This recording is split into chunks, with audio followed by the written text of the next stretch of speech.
दोस्तों शुरू करते हैं हम आज का अपना क्लास। और आज का हमारा टॉपिक है ये सिमिलर रिलेशनशिप। इस टॉपिक पर हमारे पहले भी एपिसोड्स आ चुके हैं। आशा है आप लोगों ने वो एपिसोड्स देखे होंगे, और अगर नहीं देखा है तो उसे ज़रूर देखें। आपको उन एपिसोड्स में सीखने के लिए बहुत कुछ मिलेगा। जैसा कि अपने हर क्लास में मैं कहता आया हूँ कि एग्ज़ाम्स में क्वेश्चन सॉल्व करना शुरू करने से पहले हमें उससे रिलेटेड जो गाइडलाइंस दिया जाता है उसे अच्छी तरह से पढ़ना और समझना चाहिए। ठीक है, उसमें थोड़ा समय हमारा जाता है, लेकिन अगर क्वेश्चंस की अंडरस्टैंडिंग हमारी अच्छी होगी तो हम आसानी से भी बना सकते हैं और एक्यूरेट भी बना सकते हैं। तो इससे हमारा आगे चल के समय बचेगा और आंसर्स भी जो हम करेंगे वो हमारे सही होंगे। तो ठीक है, पढ़ते हैं हम अपने गाइडलाइंस को जो सिमिलर रिलेशनशिप से रिलेटेड क्वेश्चंस में दिए जाते हैं। In the following questions there are two sets of two question figures each. यहाँ पर देखो, एक सेट फिगर का ये हुआ और दूसरा सेट ये हुआ। The second set has an interrogation mark. अब देखो ये सेकेंड सेट है, इसमें दूसरे में इस सेट के दूसरे फिगर में ये प्रश्नवाचक चिन्ह लगा हुआ है। ठीक है।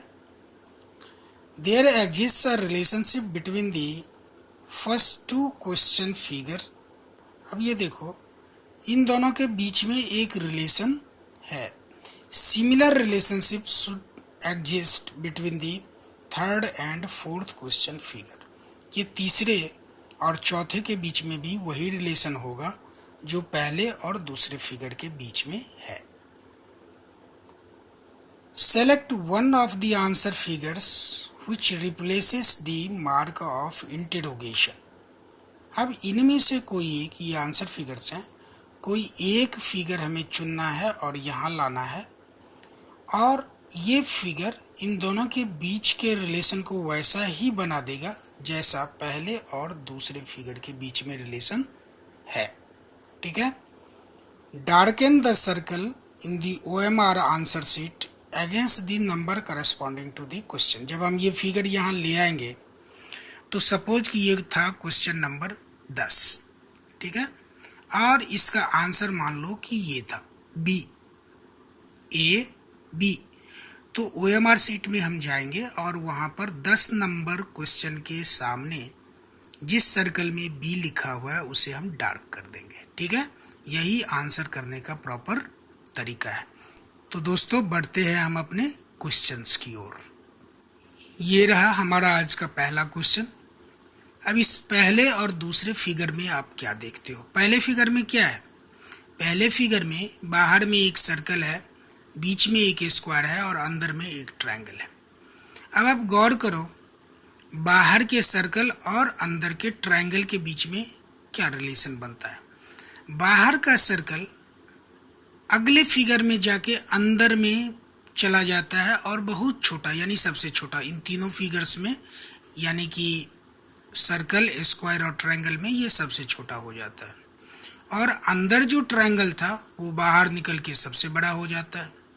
अगर हम इसी रिलेशन के आधार पर यहाँ इमेजिन करें तो बाहर ये जो अंदर का सर्कल है वो बाहर आके सबसे बड़ा हो जाएगा। यानी बाहर क्या होगा, इस फिगर में एक सर्कल होगा सबसे पहले, बीच में ये क्या आएगा, स्क्वायर, और सबसे नीचे अंदर में सबसे छोटा क्या होगा, ये ट्रायंगल। यानी कि जो बाहर था वो सबसे अंदर चला गया और जो सबसे अंदर था वो बाहर चला जाएगा। तो इस आधार पर इस फिगर में क्या होना चाहिए, बाहर में एक सर्कल, बीच में एक स्क्वायर और सबसे अंदर में एक ट्रायंगल। वो हमें कहाँ मिलेगा? अब देखते हैं कि वो हमें कहाँ मिलेगा। बाहर में हमें क्या चाहिए, ये देखो एक सर्कल, इसमें बाहर में क्या है, स्क्वायर, छांट दो ए को। इसमें बाहर में क्या है, ट्रायंगल, छांट दो बी को। इसमें बाहर में क्या है, डी में स्क्वायर, छांट दो डी को। अब ये देखो बाहर में हमें कहाँ मिल गया सर्कल, सी में, और अंदर में ये बाहर वाला ट्रायंगल जो बड़ा था वो अंदर में जाके छोटा होगा, वो कहाँ मिला, सी में। यानी कि हमारा, और बीच में ये स्क्वायर, यानी कि हमारे तीनों ही कंपोनेंट्स उसी पैटर्न को, सीरीज में जो रिलेशन बन रहा है उसी रिलेशन को रिप्रेजेंट कर रहा है। इसीलिए हमारा आंसर क्या होगा, ये ऑप्शन नंबर सी। ठीक है दोस्तों, बढ़ते हैं अगले क्वेश्चंस में।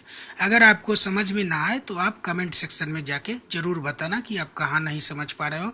ठीक है, तो चलते हैं अगले क्वेश्चन की ओर। ये रहा हमारा अगला क्वेश्चन। अब ये देखो फिगर 1 और 2 में क्या रिलेशन है। आपको नहीं लगता ये फिगर 2 फिगर 1 का मिरर इमेज है? ये देखो, जो हिस्सा फिगर का नज़दीक की ओर है वो इधर नज़दीक की ओर है, जो दूर था वो दूर है। यानी कि ठीक इसको उलट दो, यानी इस कॉर्नर में है, इसको पलट दो तो इस कॉर्नर में आ जाएगा, ऐसे। बस यही रिलेशन इसमें है, यानी कि ये एक दूसरे का मिरर इमेज है। अब इसका मिरर इमेज कैसा होगा? ये अगर इस कॉर्नर की ओर है तो आंसर फिगर में ये किधर होना चाहिए? इस कॉर्नर की ओर। कैसे? ऐसे, यानी कि ये एरोहेड इधर की ओर होना चाहिए। ठीक है, और दूसरा ये देखो, इसके नीचे एक ये छोटी सी लकीर जुड़ी है, ये भी ऊपर की ओर ही होना चाहिए। ठीक है, तो हमें यहाँ एक ऐसा फिगर ये मिलेगा जिसका एरो इस कॉर्नर की ओर पॉइंटेड होगा। इसका पोजीशन ठीक ऐसे ही नीचे की ओर होगा, ये देखो नीचे की ओर, और ये ऊपर की ओर होगा। ठीक है, अब खोजते हैं कि इस कॉर्नर की ओर किस फिगर में ये एरो हेड है। इसमें नहीं है, ये देखो, ये तो इस कॉर्नर की ओर है, छांट दो ए को। अब बी, सी और डी तीनों में इस कॉर्नर की ओर है, तो हम अब छांटे कैसे? अब ये देखो, इस फिगर में नीचे में कोई लकीर वगैरह कुछ भी जुड़ा हुआ नहीं है, यहाँ नीचे में एक लकीर जुड़ी हुई है, ये देखो, तो सी को भी छांट दो। अब डी में क्या देखते हो? ये देखो, ये जो एरो छोटा वाला हमने पॉइंट किया था ऊपर की ओर दिख रहा है, ये डी में क्या है? नीचे की ओर, तो डी भी छट गया। बच कौन सा गया? बी। इसमें ये कॉर्नर की ओर भी एरो हेड पॉइंटेड है, इसका डायरेक्शन भी नीचे की ओर है, और ये जो छोटी सी लकीर जुड़ी हुई है इसका ऊपर की ओर है, जैसा कि इसमें है। तो ये इस फिगर का मिरर इमेज ये होगा, इसीलिए हमारा आंसर क्या हो जाएगा? बी। अगर हम इसको यहाँ पर लाके रख दें तो वही रिलेशन एस्टेब्लिश हो गया जो इन दोनों में है।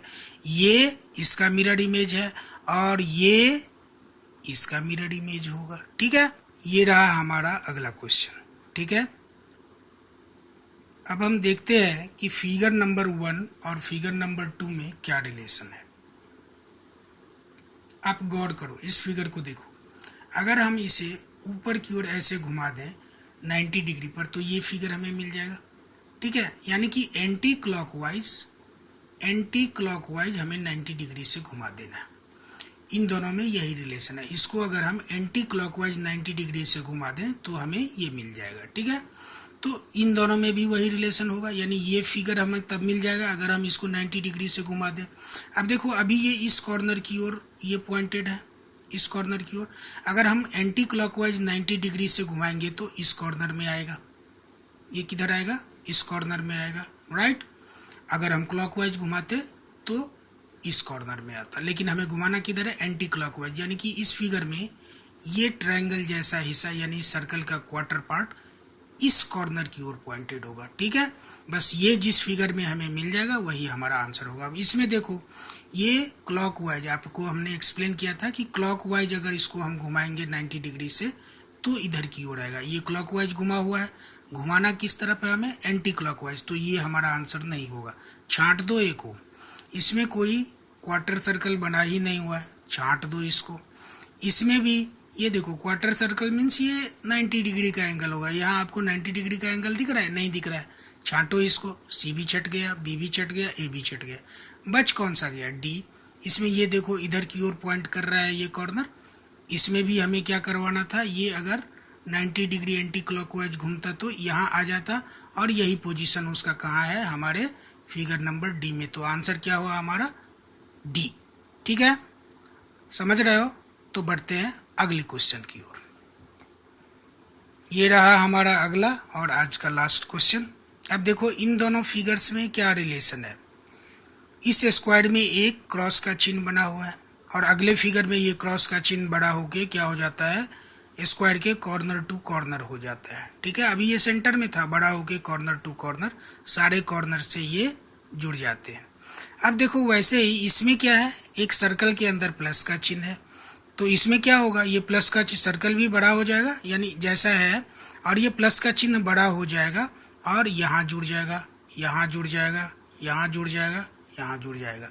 यानी कि यहाँ कौन सा फिगर होगा? एक सर्कल जिसमें एक प्लस का चिन्ह हो। ठीक है, चलो चलते हैं आंसर फिगर में हम खोजते हैं। ए में आते हैं, ये देखो एक सर्कल है बट क्रॉस का चिन्ह है। ये सी में एक सर्कल है और सर्कल के अंदर क्या है, एक स्क्वायर है, इसमें एक स्वास्तिक का चिन्ह है।